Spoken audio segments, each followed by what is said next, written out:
Hi guys, I'm Becca Otis from Five Lines Pottery, and I'm located in Van. And I'm Ryan Durbin from RD Ceramics, located in Highland Heights, Kentucky. And welcome to Wheel Talk.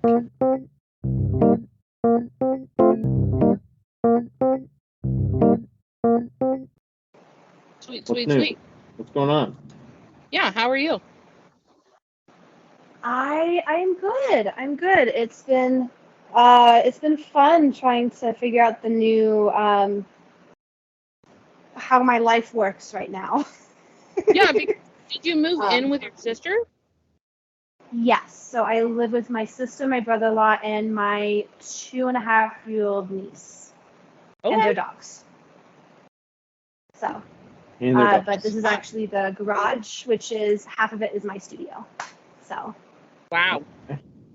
Yeah, I love them to death. They were so accommodating, and they have been just an amazing support system through this whole divorce process. So, Yeah, that's crazy. I'm so glad you had a place to land.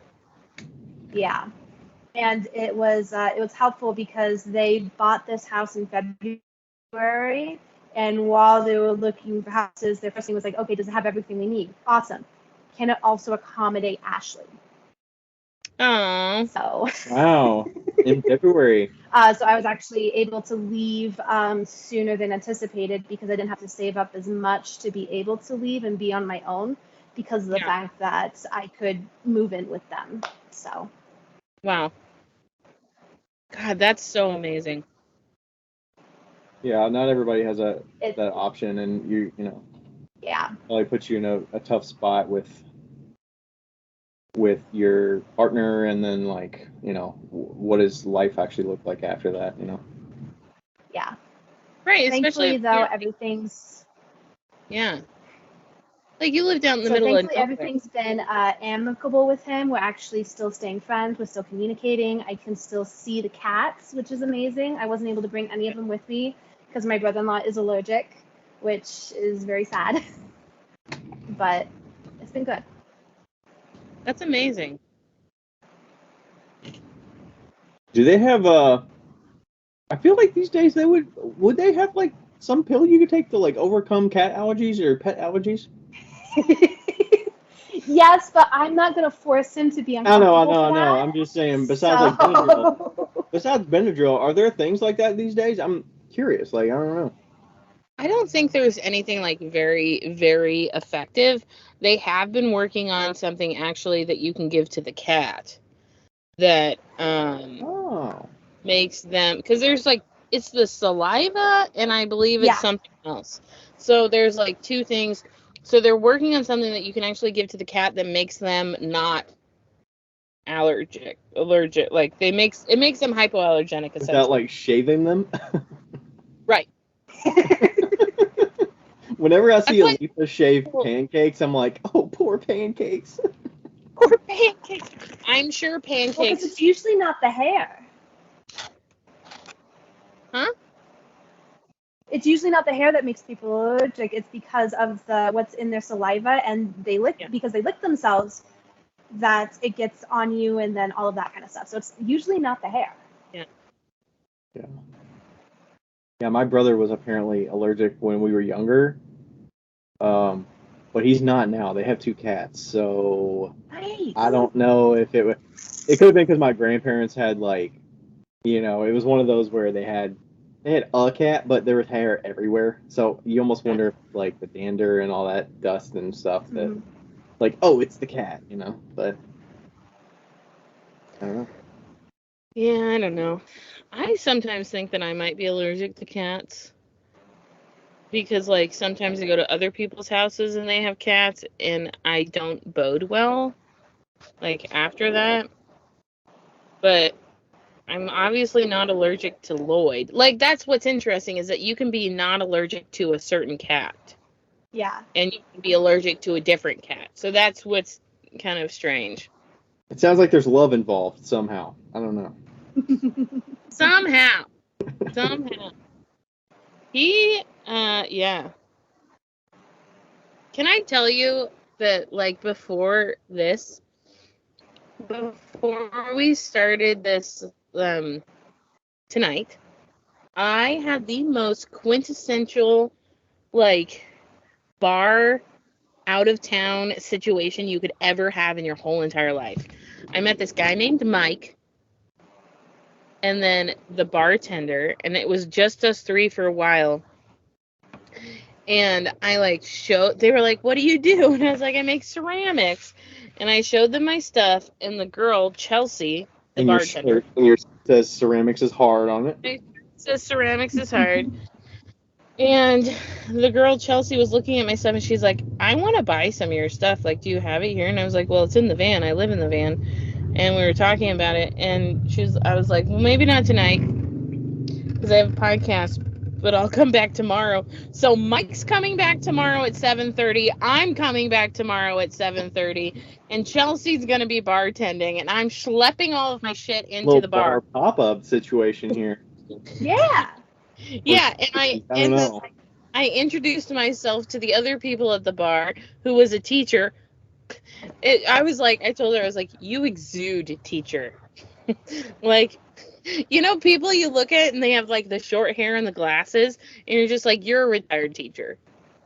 like that's who she was. And but it was retired? Like, what?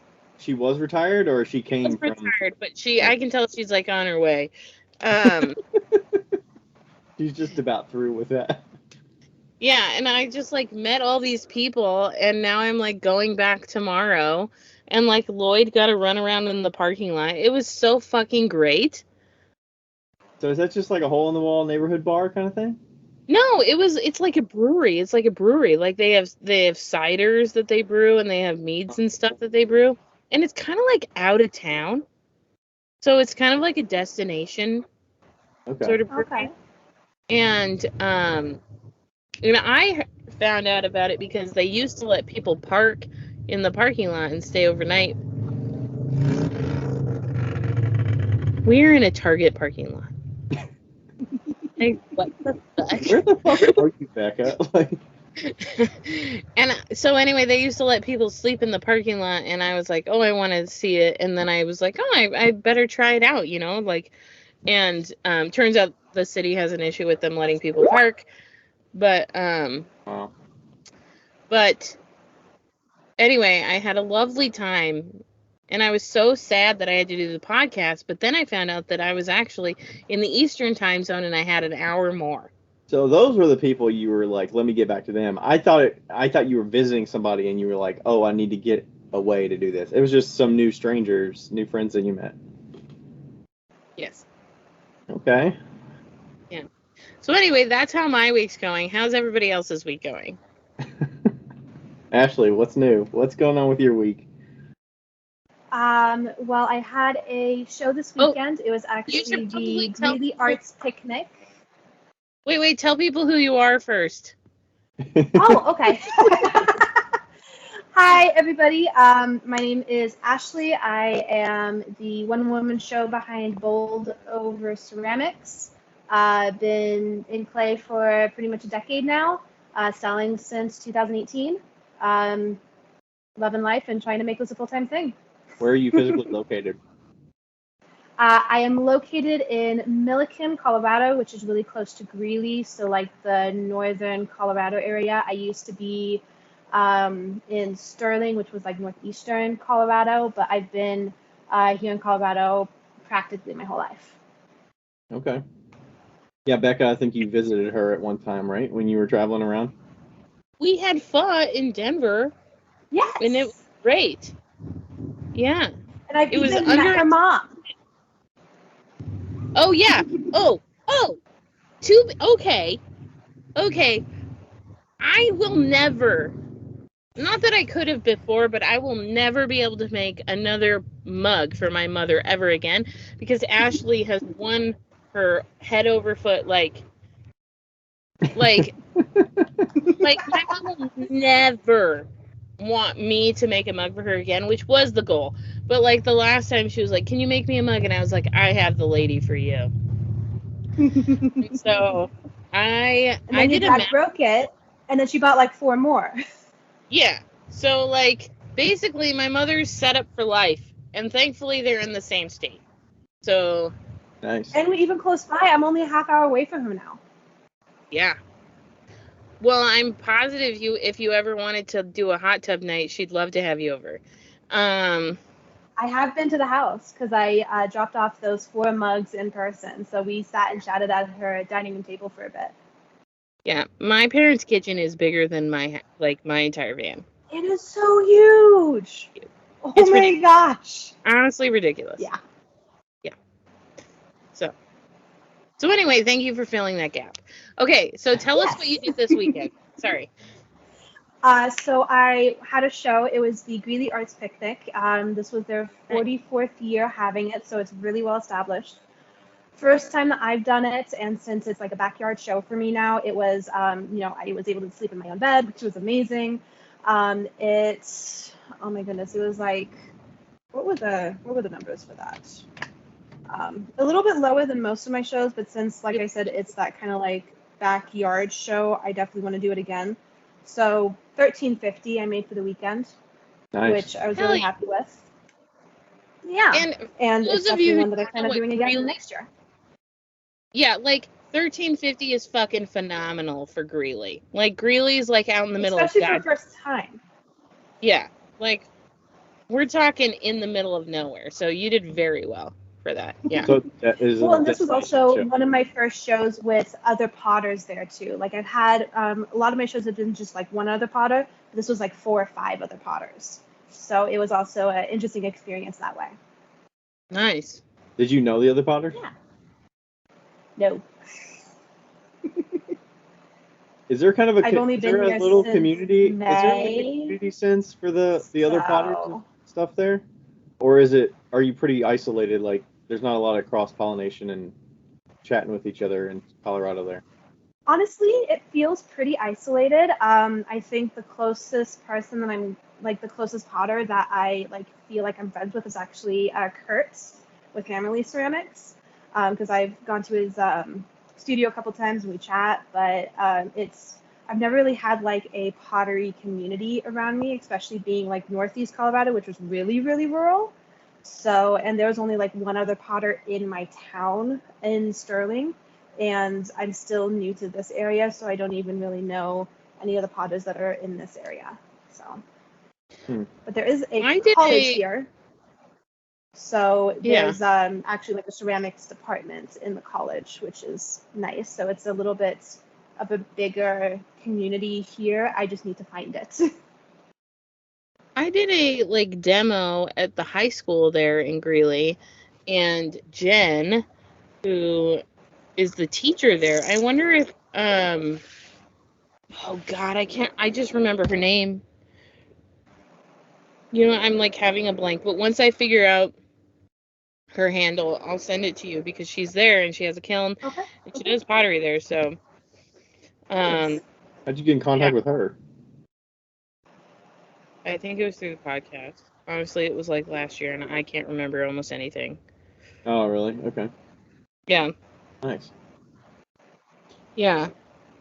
It was good though. How did you feel like that show with other potters compared to the other ones?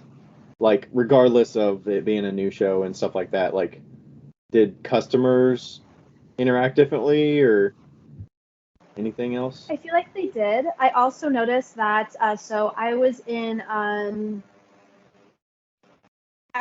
row, and then there was across from me with a pretty big open area in between. And I saw a lot of people, like as soon as they saw that I had pottery, like beelined to me, even though they'd never seen me before.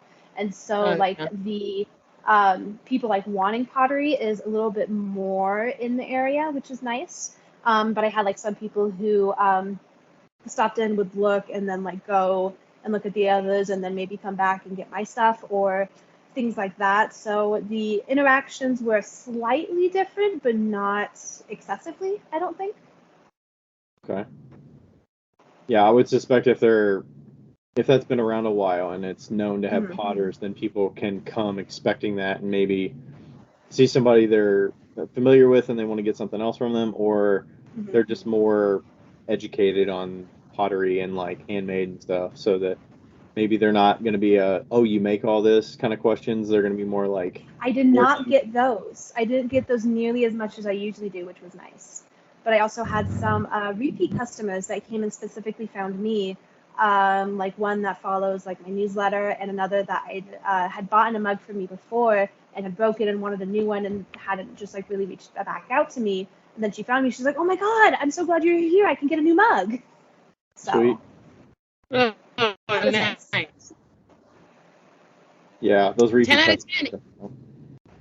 If you like really light 22-ounce mugs, can confirm from Marianne Otis that Ashley's mugs are the ones for you. Because my mugs are too heavy for my mother.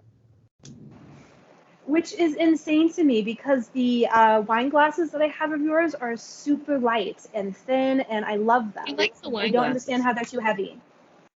She likes the wine glasses. I just make mugs a little bit beefier. And I Okay. think that now I'd probably make them differently. But I've stopped trying to appease that woman for years. Well, there you go. And Some you don't have to people put a you just handle have on to another cup again. Exactly. She likes my But no, fancy I will say I'm going away from 22 ounces. I'm trying to kind of get like the 16 to 18 ounce. I'm trying to make them a little smaller. So in my steins, there's a bigger gap between my mugs and my steins. I'm still trying to figure it out with my clay and how much clay I need to get to that size. I'm slowly getting there though. Yeah. Well, unfortunately for you, you have a customer for life. So I'm okay with that.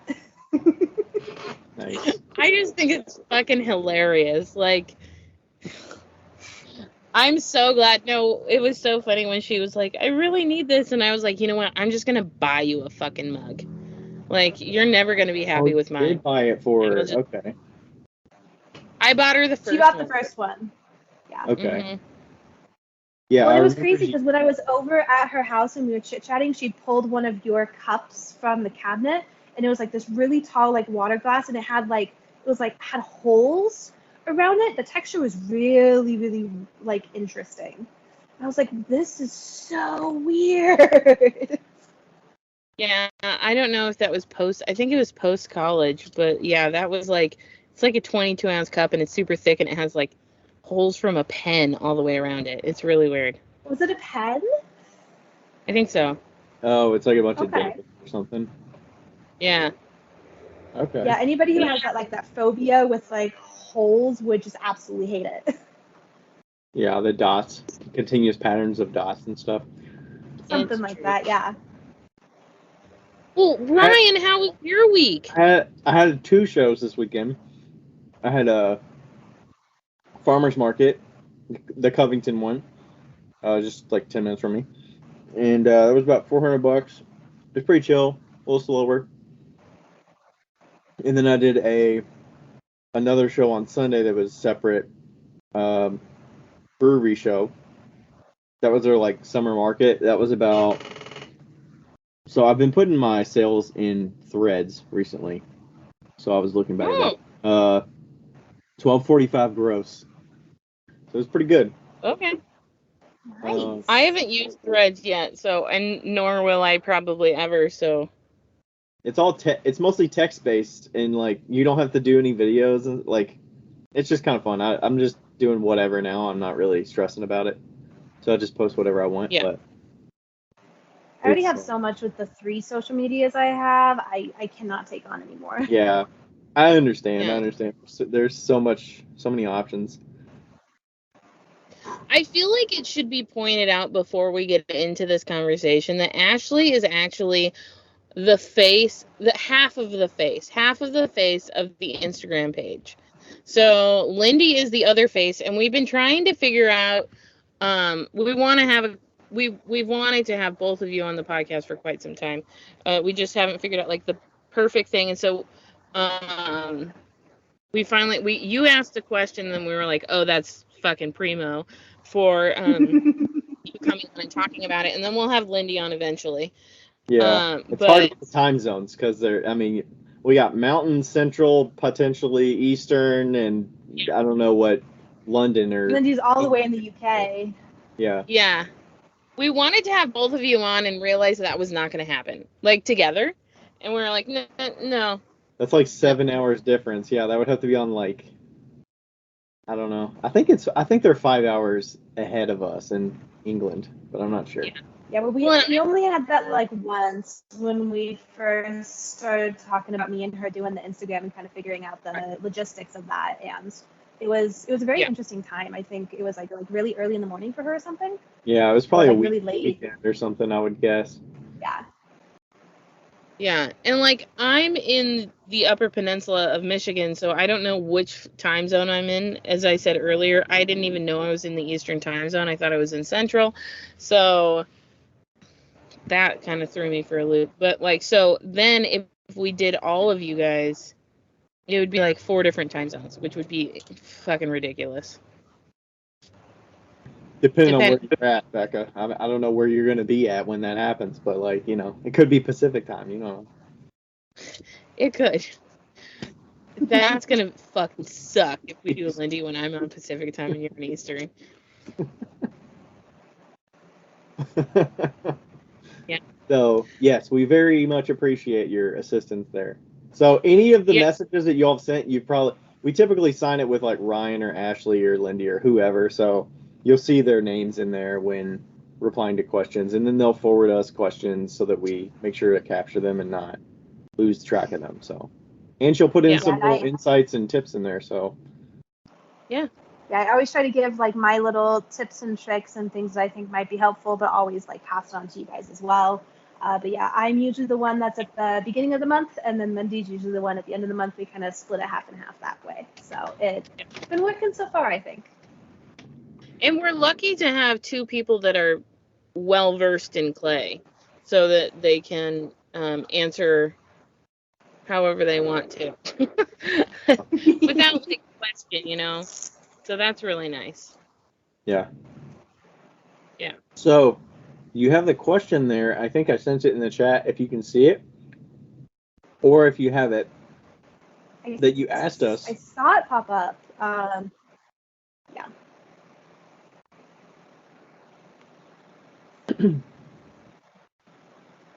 Give me a second if you need to. Or I can text it to you too.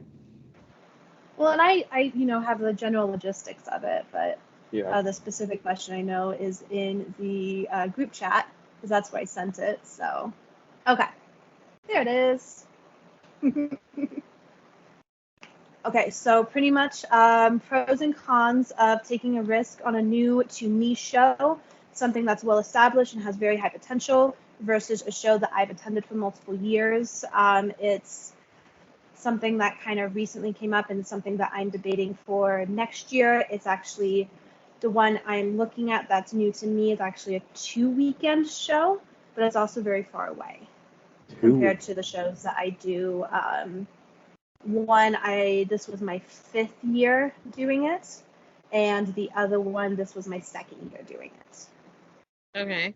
So I pretty much lose 2 shows to do this one. Where is this one, and what is it called? Okay, so this one is in Amana, Iowa. It's about an 11-hour drive from me, and it's actually in a different time zone. I believe it's in Central Time Zone, actually. And it is the Iowa Renaissance Festival. So they have been. This was. Thing. One more time? That's like your thing, right? You're like a Renaissance Festival girl. I absolutely love the Renaissance Festival. Me and my ex got married at the Renaissance Festival. I currently have a Renaissance Festival that I do to where I make their exclusive logo mugs.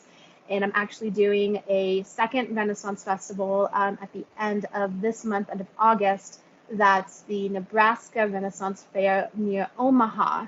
And that's actually the same coordinator that's doing the one that I'm debating in Amana. So the one in Amana was its 31st year. They do it over Memorial Day weekend, and it's a 3-day show for that weekend, and then the first weekend in June. So it's a 2-day show for that weekend. And the interesting thing is that the vendor coordinator who determines booth spaces and all that stuff, she's actually a really good friend. She's actually part of the Viking camp that does both of the Renaissance festivals I'm going to be doing this year. And they're the ones that are really trying to push me to do this, because they're like, okay, we don't have a potter, we need a potter, we want you to be the potter, and like this is exactly where I'd put you. It'd be right in a cross section of travel, and they have like 6K people come through just Memorial Day weekend, so it's big. And they don't have a potter. They do not have a potter right now. They used to. I don't remember why the other potter had to move or leave or whatever, but they do not have a pottery person right now. And they really want me to be that pottery person. Are there other? I'm guessing there's always typically a potter at any of the Renaissance festivals. Yeah. Yes. Yeah. So Colorado Renaissance Festival is the one that is, closest to me. It's been going on for like 45, 46 years. So it's really well established, and that one runs 8 full weekends in a row from June through the beginning of August. So actually this weekend is its last weekend. But it has like 5 or 6-ish potters. Couple that are functional, couple that are also sculptural, but they have a good like variety of potters. But that's like one of the more well-established ones. Yeah. Just remember that Renaissance festivals are what Alon Pottery made her money on. Yeah. Most of her career. That was one of the reasons I loved the episode with Alon. Sorry, not Leanne.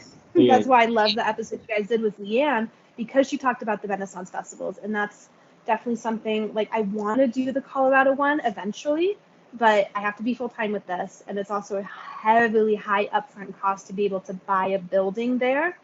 One of the potters who recently left, he'd been there since the 1970s, so he'd been there for a long, long time. His booth was $30,000 upfront cost to buy that space.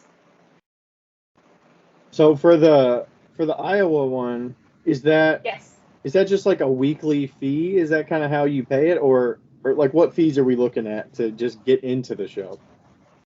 So for the Iowa one, it's only a 2 weekends. So for that 2 weekend, for like a 10 by 10 space, which is pretty much all that I'd be able to do, it would be about $600 for both weekends. Total or? Total. Per weekend. Okay. $600. Okay. No, wait, sorry. That was the wrong number. No, it's $375 for both weekends. The $600 was what I paid for the 2 shows I'm currently doing. Oh, okay. Okay. And then the current ones that you would be passing on, are those local, or what's the? So one was more local to me before I moved. So it's, I think, like 3.5 hours away right now. It's actually in Nebraska. It's called Bayard, Nebraska. It's a kind of like a very small town, but it's a vintage and handmade market. I've been with them since, so this was the 4th year, actually. Next year will be year 5. I've been with them since October 2020, and then I've done their spring show every year since.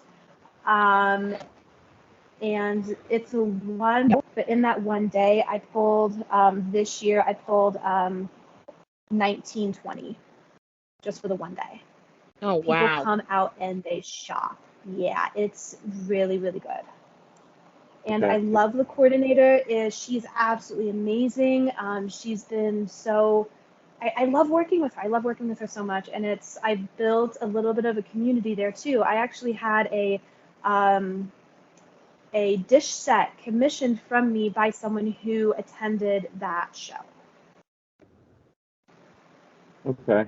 And then what about the other show that you would be passing on?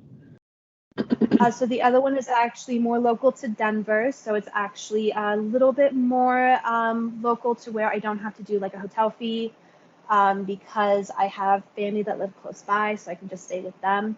This was the 2nd year I've done it. The coordinator, I do a couple of shows with him, so I'm not as worried about like not working with him for this show specifically.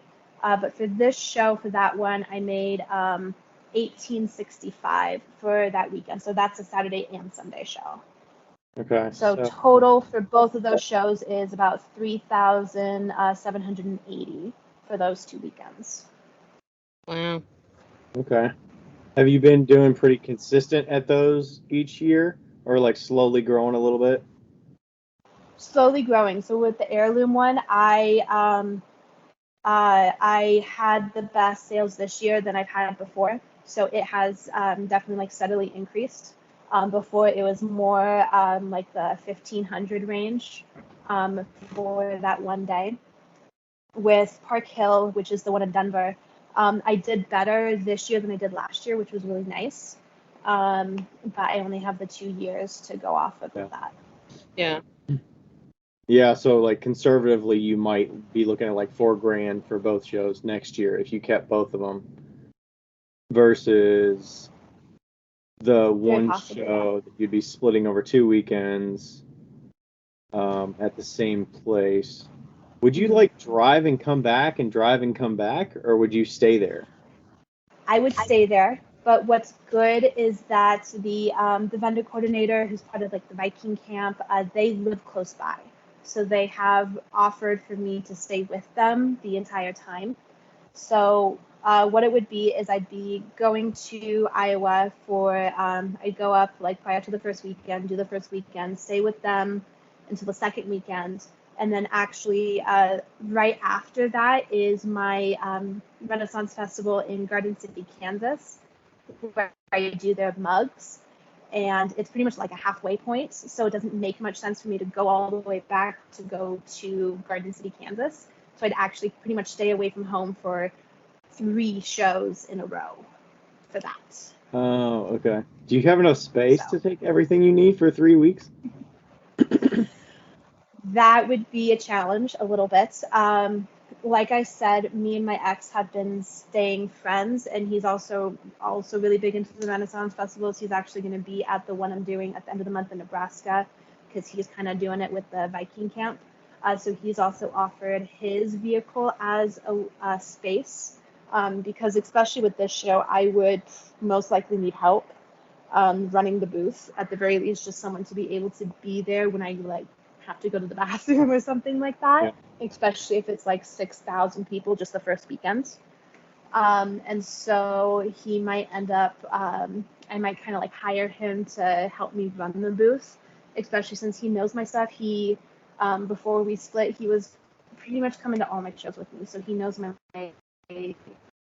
pieces, he knows my work, he's really good at selling it. Honestly, he's a really good salesman. So if that were to shift, would you have a backup plan? Because if this is a year from now, what if he couldn't do it? Would you be in a really tough spot if he couldn't help, or would you have to hire somebody? Like, it sounds like the amount of work getting it there would be the main struggle, right?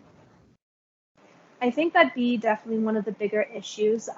With the vehicle I have now, I'm actually, this weekend, my younger brother is actually going to be doing my brakes and then taking out my second row seats to give me a little bit more space in the vehicle, which will be really nice. So it'll kind of give me a little bit more idea of what I have to be able to do this. But I also have the capability to have a tow hitch added to the vehicle. So I could get like either rent or get like a little trailer to be able to do that. I also have the potential to add like a rack to the top of it. And like you were, Becca was saying with one of the other live Q&As about strapping the tent to the top, I really love that idea. Oh, yeah. So I feel like I have options to be able to kind of work with it with the space. But I'd probably hire somebody to help me or try to coordinate with that Viking camp to see if they would know of anybody in the area that would be willing and able to help me in that aspect, since they are more local to Iowa. Yeah.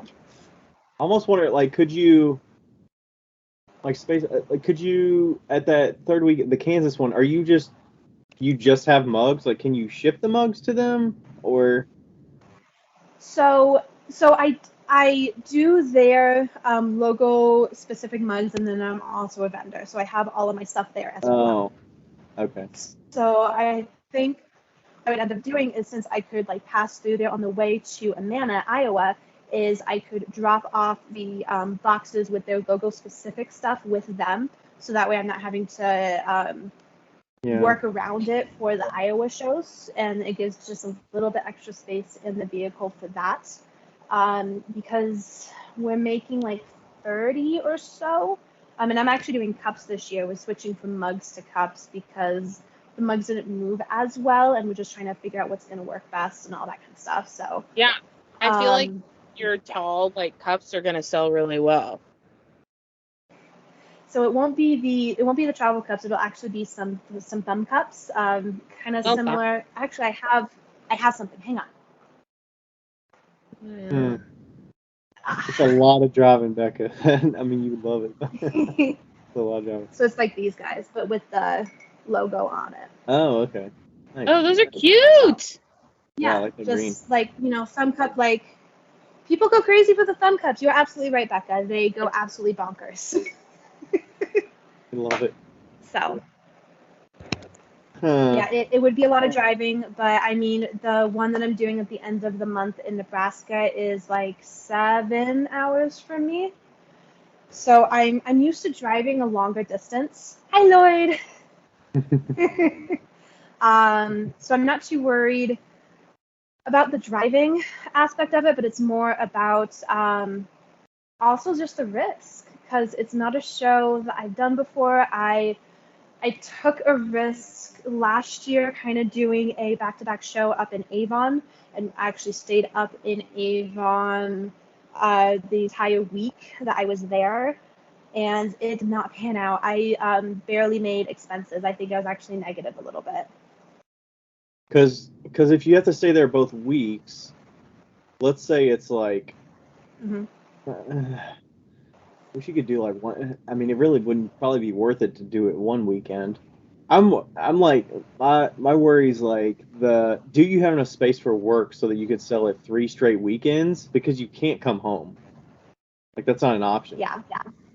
I could, if I absolutely like sold out of everything, like, because I'd have a week in between, so it'd be doable. I would just prefer not to, because that's a Yeah. lot of miles on my vehicle.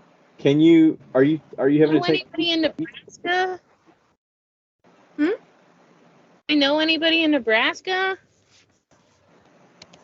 Kinda. I know I have some friends in Grand Island, Nebraska. That have kilns? No. That, no.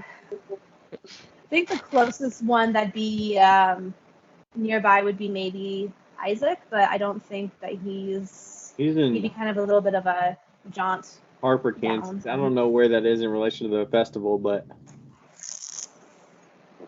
Yeah. Garden City, Kansas. So it's like 5 hours from Denver. So it's really not that long. Okay. Yeah. Interesting. okay, Becca, what are you thinking? What's going on in your mind?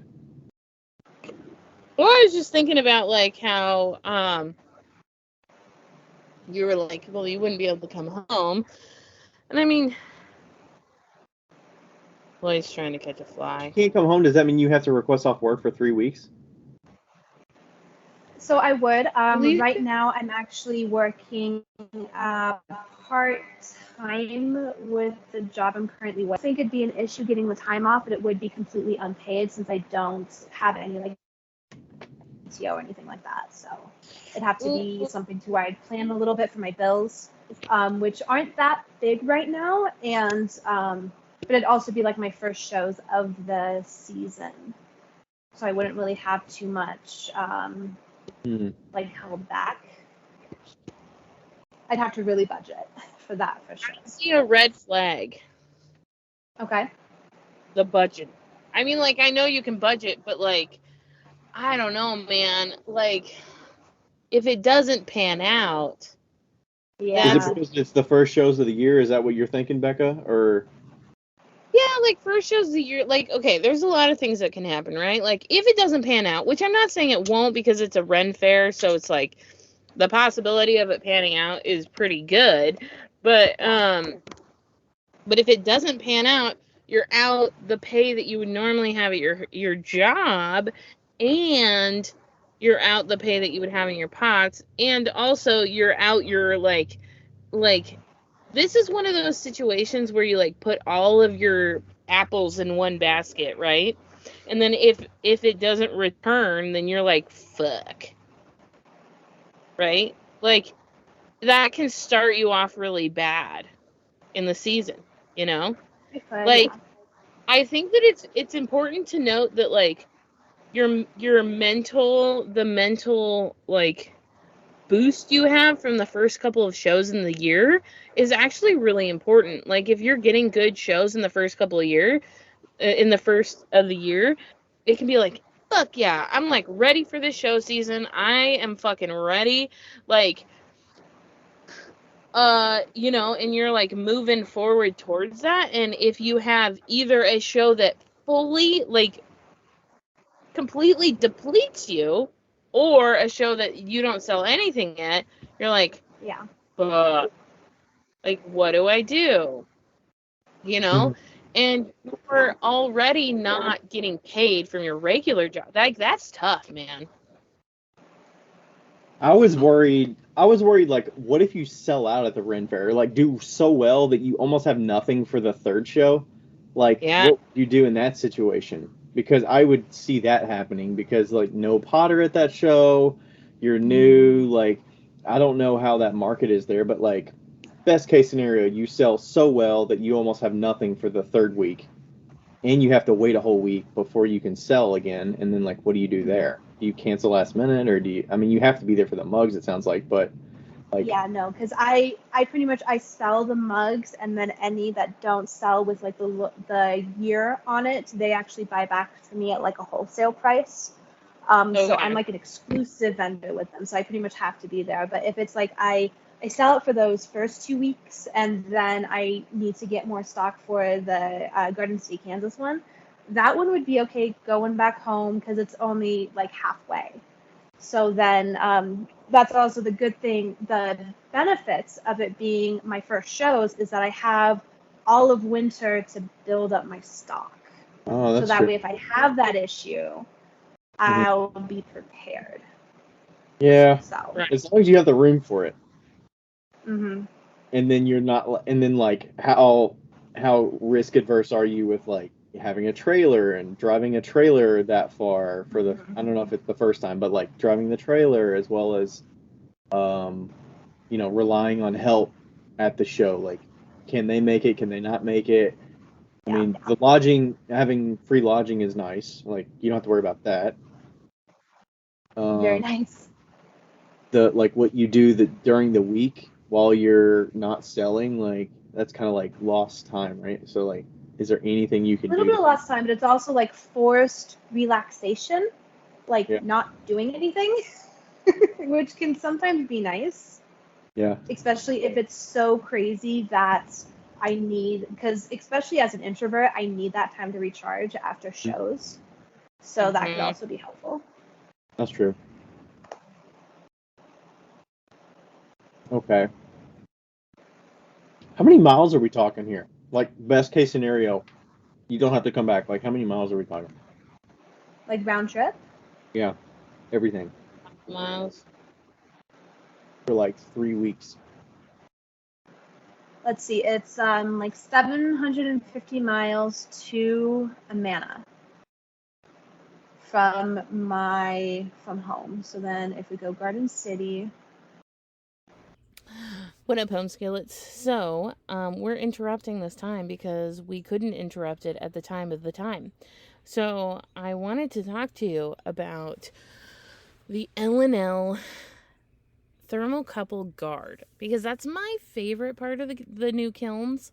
Is that, you know how like when you have a normal thermocouple, it just like sticks out and it's just like out there all willy-nilly in front of God and everybody, you know, and it just has no protection at all. Well, on the new thermocouples in the L&L kilns, they have a cool guard, and it's almost like a PVC pipe type thing, but it's ceramic, obviously.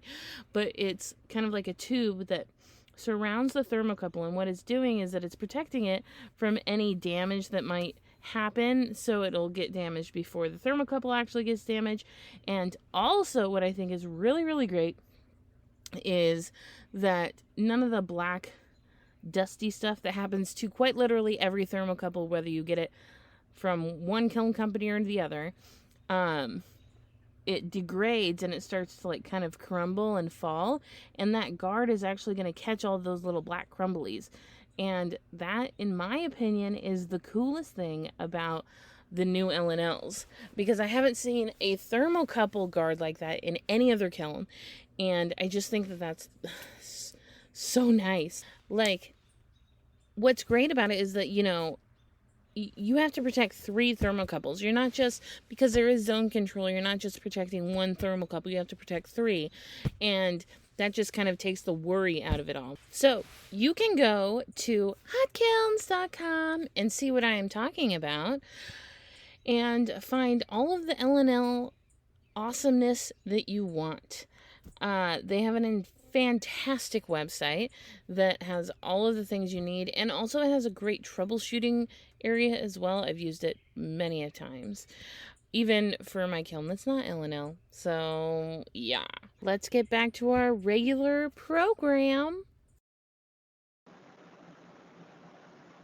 Give me the full. Wait, Ryan, you got a guess? I got a guess. I got $12.50 on this. What do you think? $7.50 is just from your home to the Iowa one. Yes. Okay. No, wait, I changed mine to $15.50. I was gonna say it's got to be at least double $7.50. I mean, shit. I mean, I'm gonna say like if you include everything, like $1,800 probably. If you include like extra, I don't know how out of the way the middle part is, but that's what my guess No, is. we're just Google. You're very close, Ryan. It's $17.70. What the I fuck? win. Whatever. I win. Price is right, bro. You can't say I that afterwards and be like, That's true. "Price is right, That's true. Jules."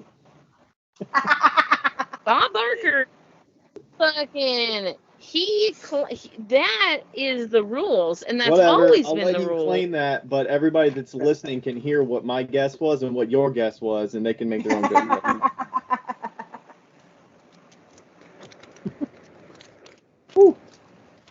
Okay. So yeah, I mean, it's a lot of miles, but I mean, I'm driving an hour to work, so it's like 50 miles one way, like 40 miles one way. So it's Yeah. a lot of miles. Yes. I mean, it's spread out over a lot of time, but Yeah. Yeah, I'm kind of comparing like, because the other ones you don't, I guess you don't pay to lodge in the Denver one because you have somebody there. The one that is the first weekend, the 1-day one, it sounded like you had to stay. Do you have to stay there because it's not close enough to come back the same day, or you can come back the same day? So I drive up the day before because it's a Oh. 9 a.m. start. Right. Okay. So I drive up the day before, so that way I'm there and I can actually set up the day before, which is really nice. And then I drive back home after because it was 9 to 3 this year. They actually decreased it just by an hour this year. Okay. So.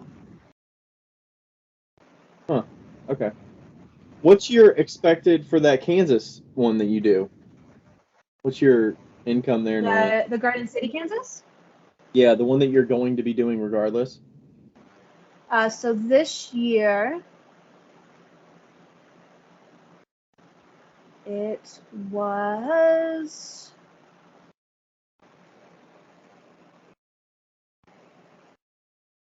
Oh.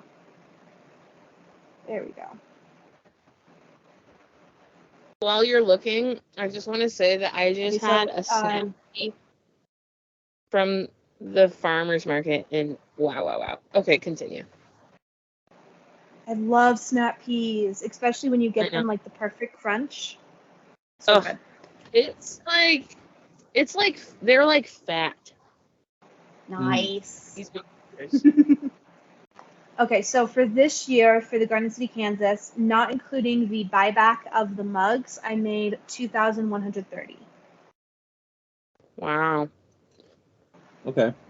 And that was a weekend, I'm guessing, right? Yeah, that was a Saturday, Sunday. And this was their 3rd year. So they're a really, I got with them for pretty much the first year that they were in Garden City. It's technically their 4th year total, but 3rd year in Garden City. And so they're just like right getting off the ground. So it's Okay. really nice to kind of like be with them while they're growing, which has been a lot of fun, honestly. How much more would you get with the wholesale mugs? Would you get like an extra $300 or something like that, or if they have So for this year with the buyback, it was a total of 580. So as a grand total, it was 2,710. That's pretty with good. The buyback. That's pretty fucking good. Yeah, that's pretty good. So I'm definitely That's a hoping that sweet this deal you next got year they there. don't have to buy back as many from me, because I make more money when they don't have to, and they don't have to spend as much. Yeah, So yeah, that's Right. good. Exactly. Sell it right to the customer. mhm. Okay. That's tough. All right, Becca, what are you thinking? You've kind of spitballed a little bit here, but Sorry. I don't know, man. That one's a hard one for me to quantify. I'm like all about like traveling and like going, but that one's tough. is it guaranteed you have to do both weekends in Iowa? Like, I know it would be like, could you risk only doing one weekend and you could work the week before or something? Like, So they have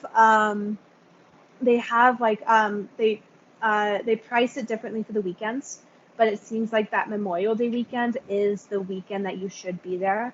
Another detail that I haven't told you about yet.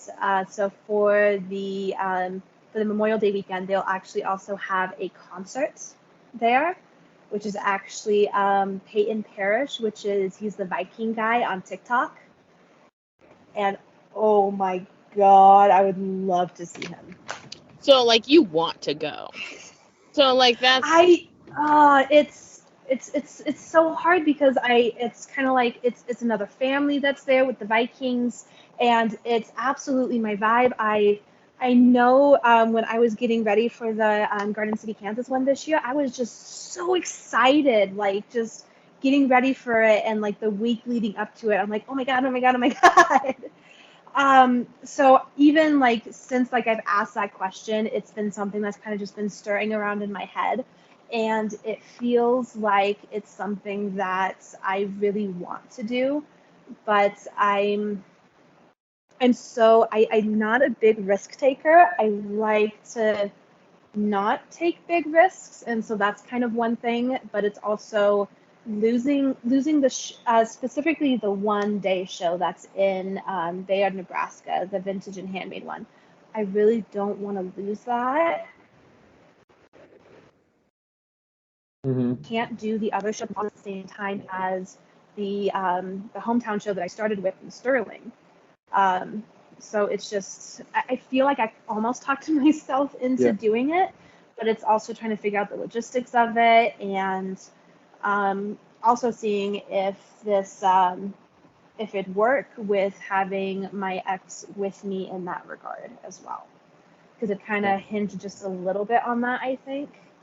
Or if it doesn't hinge on that, then it's also the upfront cost of adding a tow hitch or adding a rack to my vehicle and all of that kind of stuff. Yeah. I like see you like crawling out of your skin with excitement right now, and like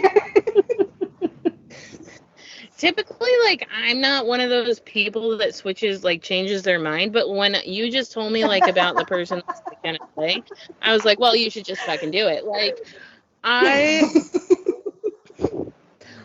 I'm not one of those type of people that's usually like, nah, I don't think you should do it, but then like, okay.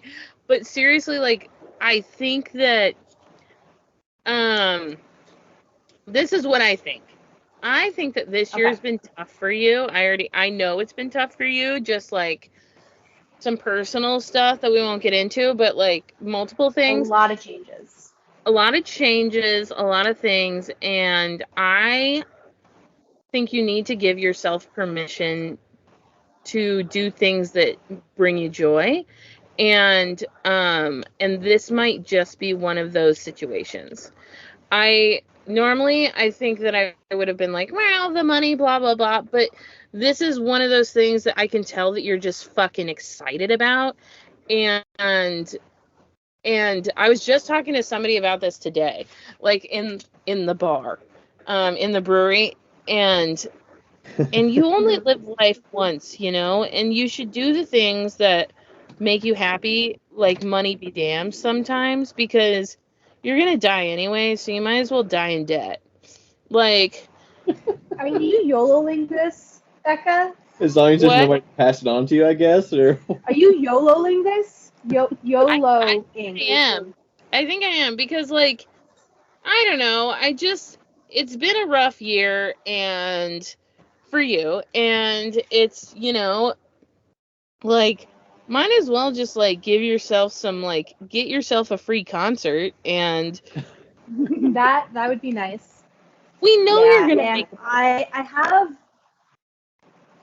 and I mean, I have so many like Renaissance styles that would work so well. Like I have a Thor's hammer. I just started doing some like steampunk, a steampunk design. I have a dragon that I love using. I have like the nerdy stuff like Supernatural and like Harry Potter. You're talking I had a yourself Pirate's into- coin, but it's not really working. Go ahead. You're talking yourself into this. Like, you're literally like, oh, I think I have something that's really cool for this and this and this. Like, you need to fucking do it. You need to just fucking do it. Like, save the money, take the time off of work, or just find a fucking part-time job that you can work in fucking Nebraska. Like, I think you need to do it. And normally I wouldn't say that, but I think in this particular scenario, normally you wouldn't say that. I feel like you would say that every single time. Miss, I'm gonna live in my van. I mean, you're right, but I was gonna tell her no. The Originally, last 30 minutes or something, and then you changed. I was originally gonna tell her no. And I saw Only how last shitty like she 5 was. minutes. Like, well, fuck. Live your goddamn best life, Ashley. Mine would be like YOLO with a backstop. like Yes. See if you can pick up extra time or extra hours or get some money for the time you're gonna miss from work. If you can backstop just in case, like I think you're still gonna sell well, like regardless. I don't know what the expectation would be, like. No, I I could feel like not do 2,000 this a weekend without a would be backup plan. good. Like good sales at the Renaissance 2 weekends, 2,000 each weekend. I feel like would be a reasonable, like maybe 1,500 a weekend on the conservative side at the Renaissance Fair, like the new one, like. And then I worry that you're not gonna have enough stuff for Kansas, but I guess that's a good problem to have. And then you'll have the mugs at least. So This is what I think you should do. And if that's the issue, then I can always go back home and get more. Yes, but I think you should get on Clay Buddies. Are you going to be in Omaha? So the one that's at the end of this month is near Omaha, Nebraska. The one that's the 2 weekend is Amana, Iowa. Amana, Iowa. Okay. So I think you need to get online and figure out where the closest clay studio is. You have a Shimpo Aspire already. You already have the portable wheel. Take it with you. Take 2 bags of clay. Throw your shit. Like, throw small stuff or whatever. Yeah, like, throw stuff while you're there. Find somebody that can at least bisque your stuff. And then, so at least you're, like, but still take a little vacation or whatever. But at least you're, like, making stuff. Yeah. Kiln Chair. You could look up Kiln Chair. Do the Kiln Chair. Yeah.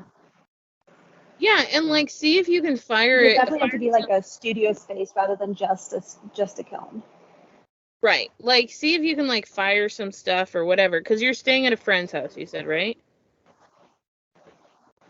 Yeah, it'll be with the Viking family. So. Okay. Yeah, I mean, like, you can throw out in their backyard. It's the summer. It's going to be hotter than fuck. Find a tree. Like, how would you do glaze, though? Well, I'm saying, like, And have just to use theirs.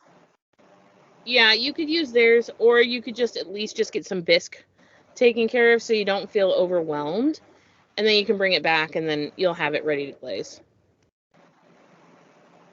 Is there any I think chance? that also becomes a space issue, though. Is there any chance that you would be in the Kansas area or be willing to take a trip to drop stuff with somebody you know that you can get on the way back or something, so it would save you a trip back home if you had to?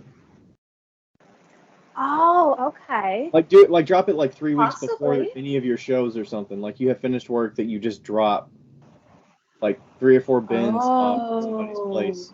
Because ideally you're going to be bringing home yeah, empty stuff, empty boxes, right? yeah. I mean, That's a good idea.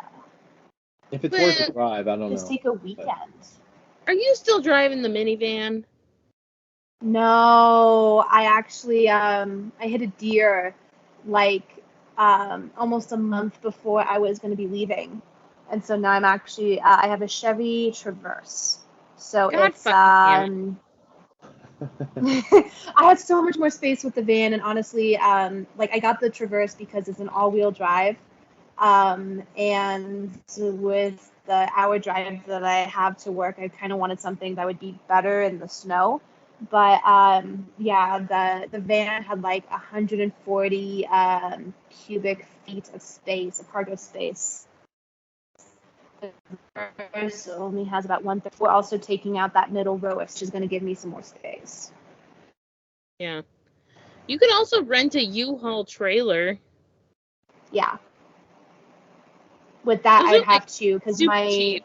my vehicle doesn't have a tow hitch right now, but it has the capabilities to have a tow hitch, so I'd have to like get that added to it.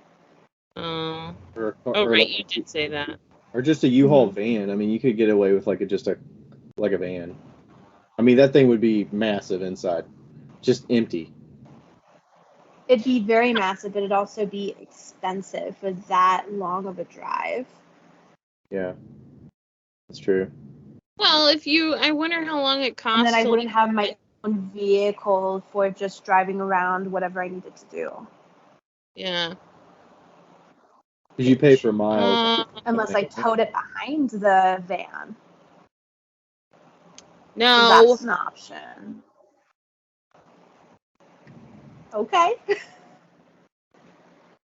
Because you No, pay that- if you're driving an actual U-Haul vehicle, you pay for the miles as well, right? Yeah. No, Yep. I never did. What if instead of because I could do like a storage unit, like just for like the 2 weeks or something, instead of like dropping it off at a friend's house, like somehow do like a storage unit aspect, or like those pod things, you know? I feel like you could. I'd I have feel to like I'd have you to could look to find see somebody what that you. the price would be. Do you really need this much shit? Like, do you need that much shit? I don't know. I'm just thinking like Becca. Imagine if It's it just was more for my the free Rogue. weekends. Imagine you could take the Rogue and you can fit enough for all of your work that goes in the booth, the setup, and 3 weeks worth of pots. Like, I don't think that's reasonable. I'm lucky to have a full 3-day weekend in my Rogue when I was driving the Rogue for like Berea. Like Rachel had to drive her car. Yeah. That would be the I worst think case. I have more People space taking up than your work, Rogue right? did, though. What's that? I think I have more space than your Rogue did though.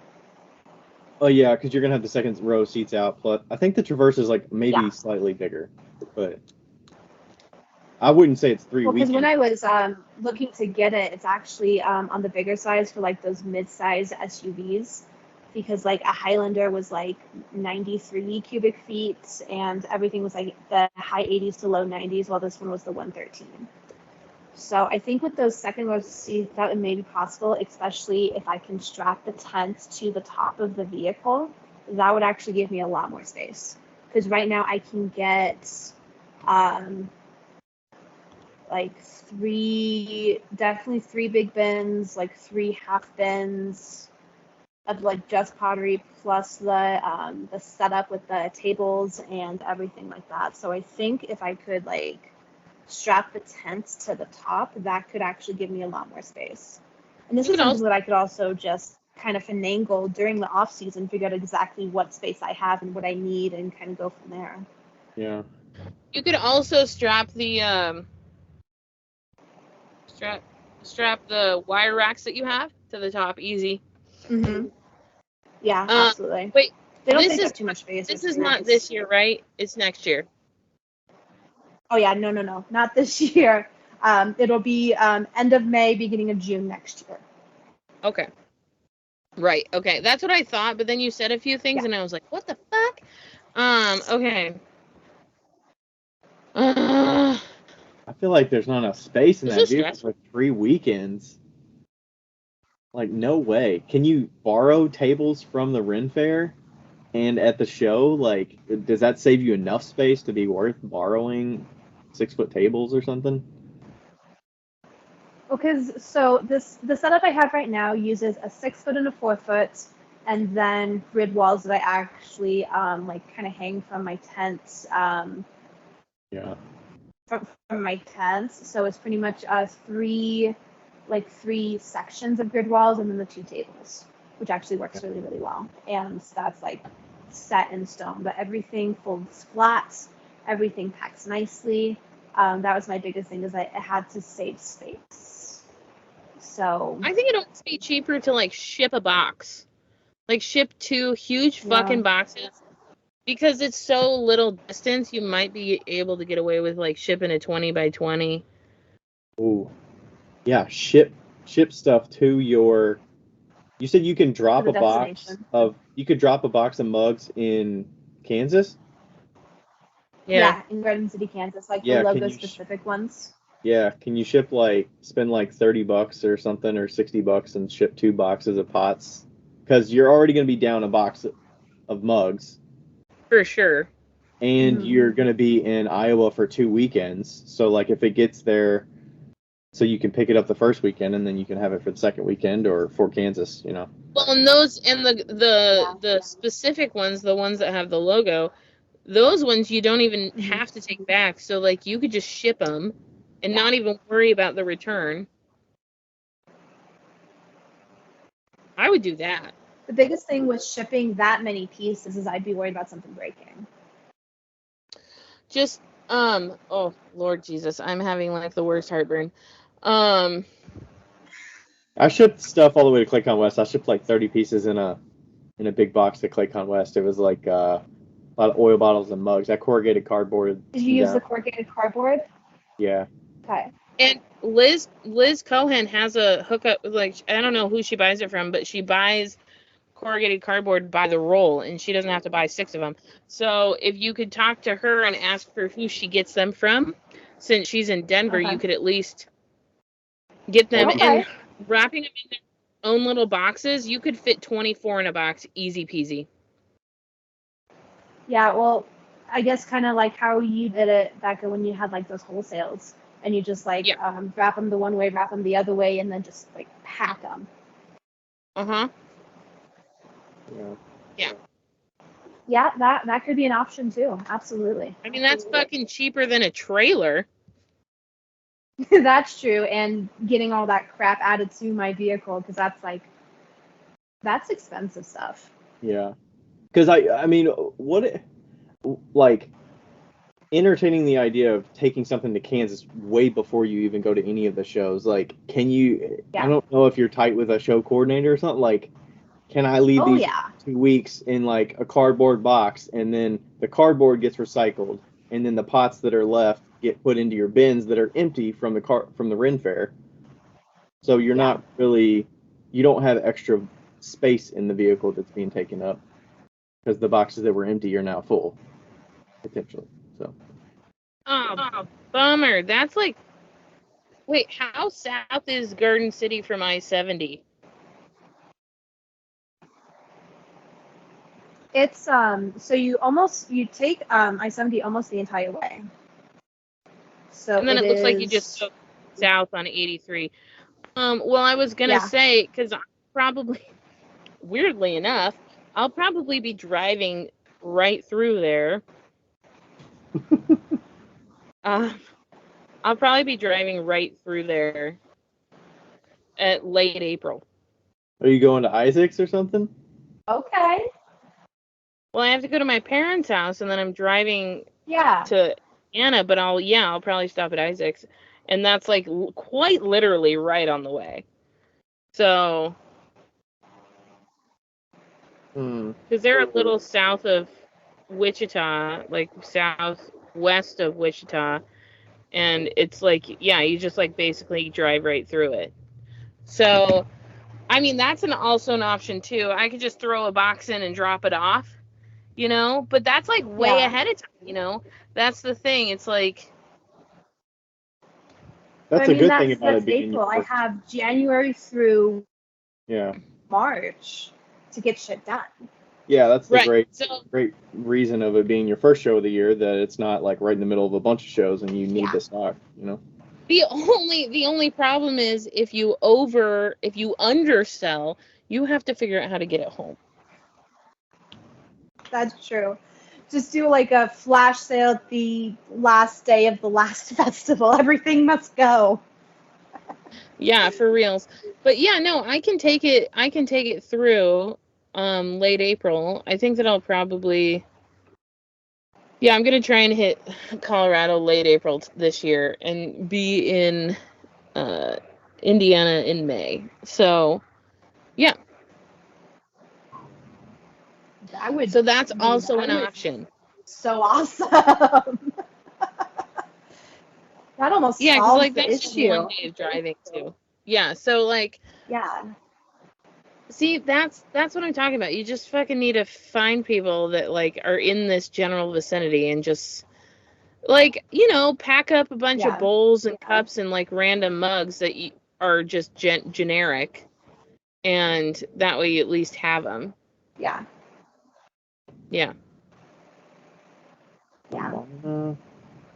Okay, so anyway, you're gonna do this show.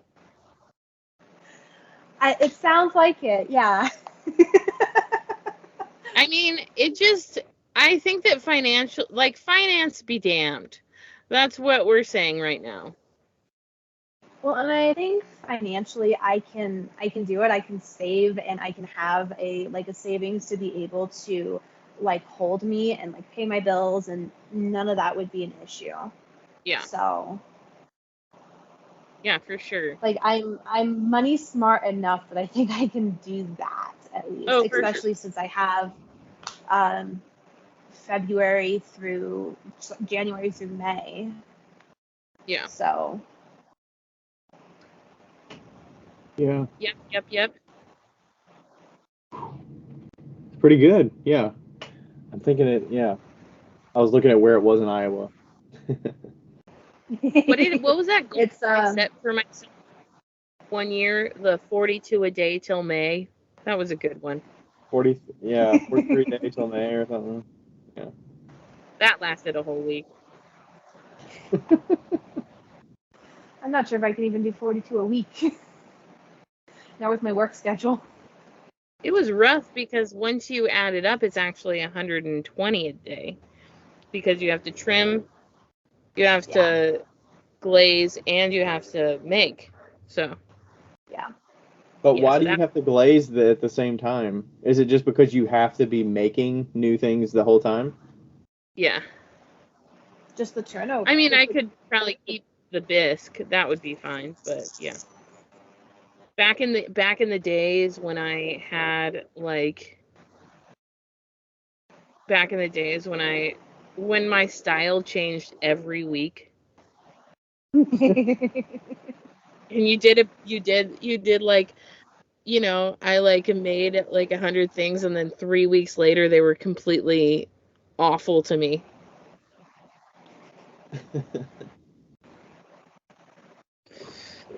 Ugh. Ooh. All right, so you're doing it. I mean, if anything, the booth fee that booth fee is pretty cheap compared to like what I was expecting. That thing. Wait, I missed what the booth fee was. So for for both weekends in Iowa, it's $375 for a 10x10. And I That's think it only nuts. adds like 50 or 100 if I go to like a 20 by 20 size. Hmm. It's actually That's less nuts. than what I pay for the 2 shows I do right now. Because the 2 shows I do right now total is like 600. Okay. Okay, so that's Well, there already you go. positive, and you don't have to. And I don't know. I'm guessing you tear it down, whatever. But yeah, you get an extra day of selling out of it. Between the weekends, I think. Yeah. Yeah. And you get to hang out with some friends.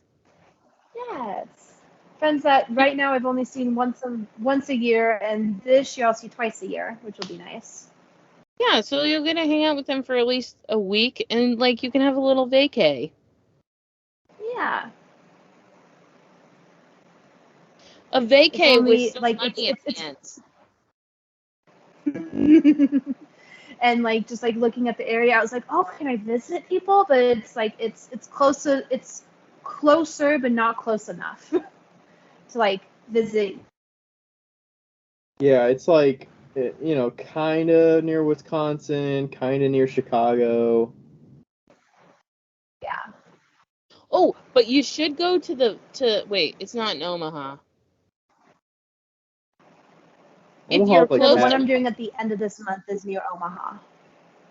Okay, well, you should go to the Omaha Zoo. I heard it's the biggest zoo in the whole country. Ooh, I'll have to check that out. Yeah. I'm not saying anything about zoo politics. All I'm saying is I think it's the biggest, and I think it's the biggest for a reason. Like I think they do a lot of rehabilitation on Yeah. for zoo, but we all know that zoos suck. Blah blah blah. Like we know the things. Zoos do their Um, best. Honestly. They do their Most zoos really care about the animals that they have. At least the Yes. workers there care about the animals. So. Oh, for sure. Yeah, that'll be fun. Sweet. Do we have anything else to like consider, talk about, think about? I think we hit all the facets of this. I think I asked as many questions as I could think of about this. I I'm was just gonna hoping. have to figure out how to break the news to my Nebraska show that one day one.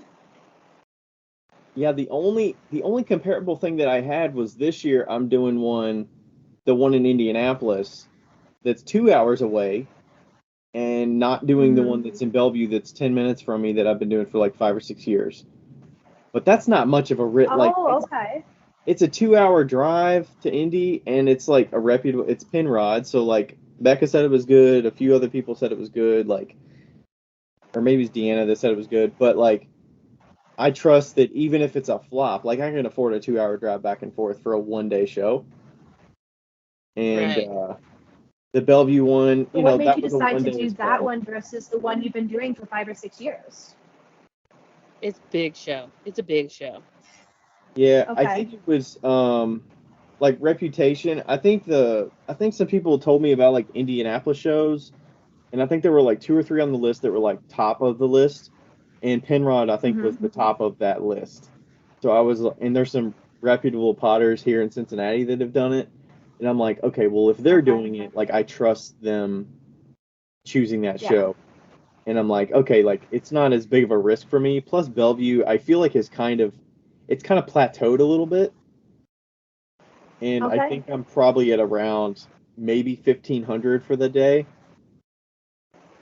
And like I have so many other shows in the city that as a goal of mine, like I want to spread out and do something within a couple hours of my home. So like Indianapolis is within that range.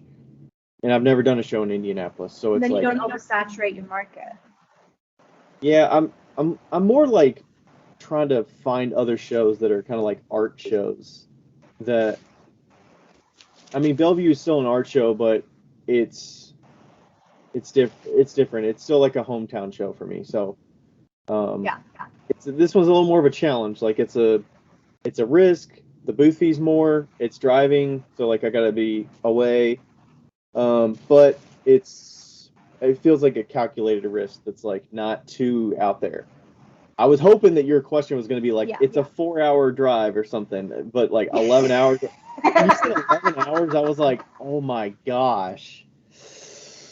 Well, like you say, 2 hours is a calculated risk, but 2 hours for me is like how far I have to drive usually just to get anywhere. At least what it used to be when I was up in Sterling, Denver. So like 2 hours was like almost my minimum drive to get to any good show. Right. Yeah, like where she's living now, it's like when I was in high school, I used to drive 100 miles a day. Just a day. Oh my god. That's how much I would drive. Yeah. Like, and that was just like I mean, going. that's pretty much my commute right now. Yeah, it's just like that's what you do. That's what you do when you live in these cities. Like you just drive. That's all you do. You Yeah. just Yeah. fucking drive. So spread out. And is it because things are so spread out, or there's just so much density and there's so many vehicles? No, it's because it's so spread Because out. it's spread out. Spread Yeah. out. Okay. Like 'Cause, like, Greeley. so from Sterling to like Denver is like 143 miles, and Yeah. it's all highway. Mm-hmm. Yeah, Greeley to where my parents live is like 40 minutes. And those are neighboring cities. Yeah. I mean, it's 20 minutes for me to get to Greeley, and it's literally like 10 miles. That's more like traffic than distance, but Yeah. Yeah. And then I was also thinking, like, okay, what if she comes in with, okay, I can't do it this one weekend, and this show's a $2,000 show, but I don't have to miss, but maybe one extra day of work that I wouldn't have done before, and maybe it's a 4-hour drive or 6-hour drive, and I have no it's idea. like 2.5 what, days of work. a flop would be maybe like let's say make $600 or something, and you had to drive further. Like that risk is very, it's way less, but like, the whole not working for 3 weeks is also like Yeah. a big factor. But I'm also like slowly moving towards, because like I had been Sterling like 32 hours, so I was still technically full time. But I had dropped down from the typical 40 hours to 32. I've been at 32 for a little bit, and then with this one, I'm now working 25 hours. So it also helps me focus just a little bit more on the pottery aspect, so I can really start building this into a full-time thing, or at least a little bit bigger of a thing. I'm not sure if I could ever really fully go full-time, because that's a hell of a lot of stress, and I know financial stress is what kills me. was the Yeah. 25 hours a week, is that the same position? You just ramped down the hours, or was that like you changed completely jobs to something else? I changed jobs. Oh, I completely changed jobs with leaving my ex, because I was working in Sterling, and it's an hour and a half from here, and that was just not. It wasn't going to be feasible for me. I got you. And so I completely changed jobs. It's still like healthcare, but it's different, because before I was working mental health, and now I'm actually working with a physical therapist. Okay. Oh, cool. So Are the hours flexible on, like, can you pick up more hours if you wanted to in the next, like, 12 months or 10 months or something between there? So they don't really want me going over 25 hours unless I'm covering my coworker. So like she's going to be out a good chunk of like next week, and so I'm helping covering those hours. So I'll be pulling in like 32 hours next week, but they want to pretty much keep me at 25 or less.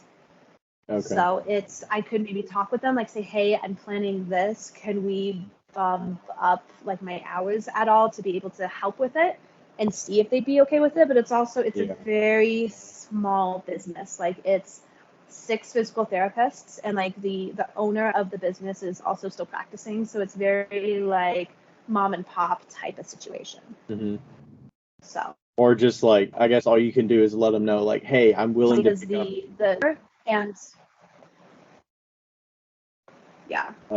Yeah, just like letting them know you're willing to So, pick but up. another good thing is that this job also has like a bonus structure,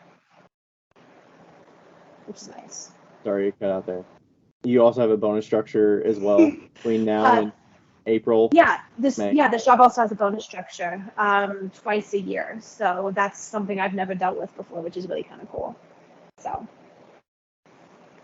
Nice. That's nice. Yeah. Sweet. You can also do some mystery box sales or springtime sales leading up to help fund Yeah. your trip. Some of those Yeah, one of like the things about this year is that I pulled back on the amount of shows that I did because one, I completely tired myself out last year doing as many shows as I did, and my Etsy and then my brick and mortar that I sell out of suffered because of it because I pull stock from those to go to my shows. And so being able to pull back from the shows this year, I've been able to keep up with my stock with Etsy, which has been awesome. So I can consistently have stuff for people to come and find. And I'm also keeping up with the stock at the brick and mortar that I sell out of as well. And so having Etsy, I can also have Etsy during the off season and like do sales or like you said, mystery boxes and things like that that could help find money where I need it.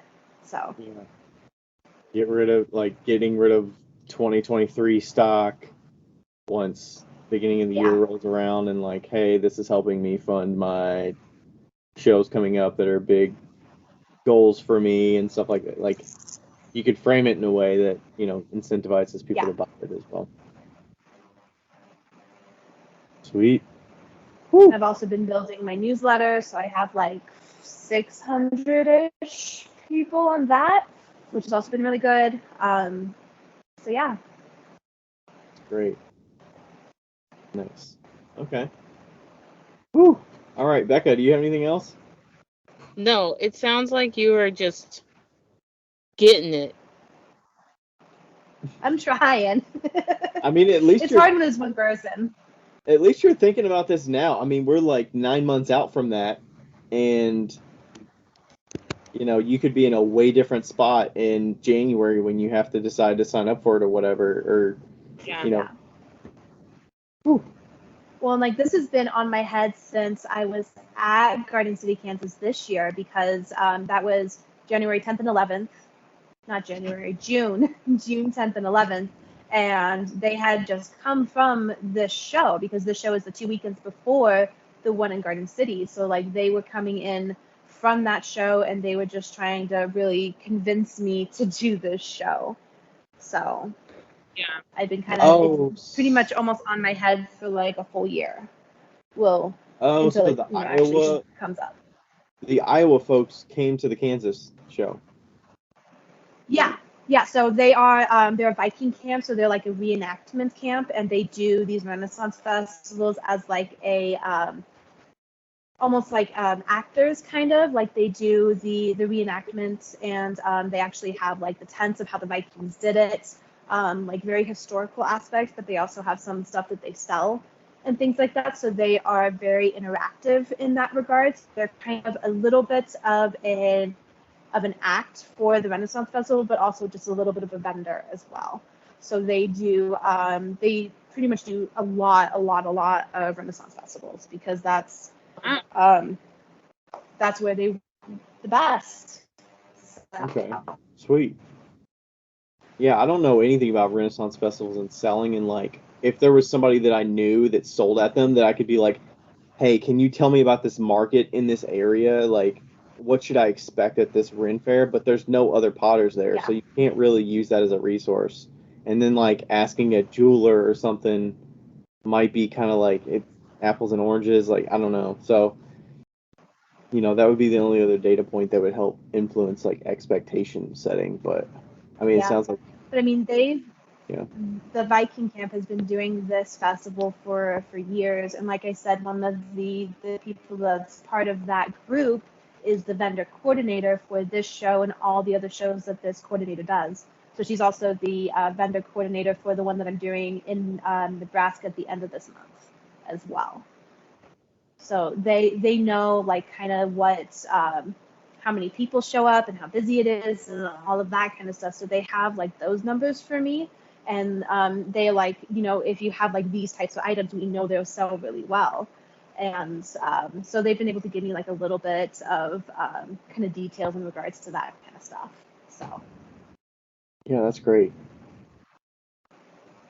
Yeah, it's hard for me to judge. Like, I don't know how many like thousands of people is like good. Like, I don't know. It's like, Like, sure, there could be a ton of people. Yeah. What does that mean for my pottery? But I think it does help that you're the only potter. Yeah. And I think it especially really because, yeah, and especially because the vendor coordinator specifically wants to put me in a prime location because she's like, this is the spot that I put you. It's right where these walkways intersect. So it's like where all the traffic is gonna pass by you at some point. Sweet. Yeah. Is there any like? I have like a little bit of an inside. Yeah. And then, the other thing I was thinking about was weather. Like, that'd be really like bad that time of year and anything. Like, what? Like, could weather really negatively impact it a lot, or like I wind mean, or I something? know it's like rain or shine, like most Renaissance festivals, but if it's raining, it's going to be less people, and if it's sunshiny, it's going to be more people. So Yeah. I mean, you can't really control the weather, unfortunately. Yeah. Yeah. True that.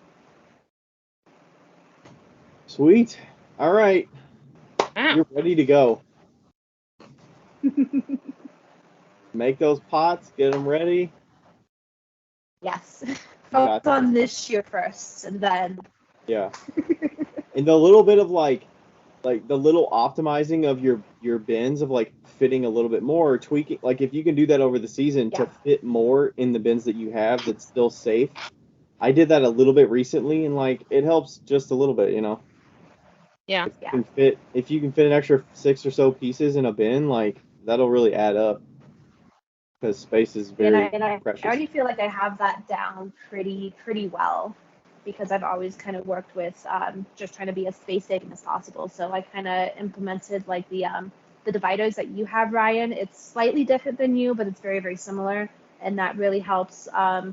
One with the pack up and tear down, kind of making that a shorter process.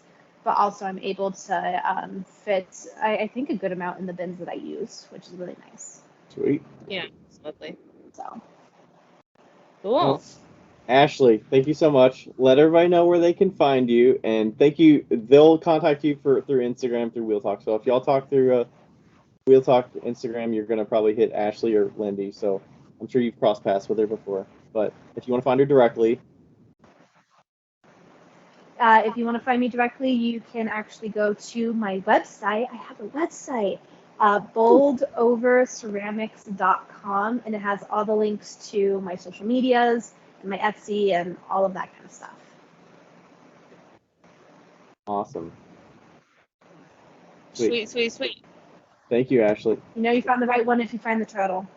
Yeah. Got a little The turtle logo, yeah. So cute. Cool. All right. Thank you. Good luck. Good luck with your shows the rest of the year. I'm sure we'll talk, but Thank you, guys. Oh, yeah. Yeah. As we do. and then we'll need to report It back was so nice. after those shows and be like, okay, here's how they Yes. actually went. Yes. Yeah. Like a little touch base afterwards. Yeah. For sure. Sweet. So, Cool. yeah, it was awesome being on, something that I've wanted to do for a while, but I never felt that I had something to contribute, and I'm glad I was able to contribute something. I hope someone else kind of gets something from all of this. So. They definitely. Ashley, you contribute something every single day.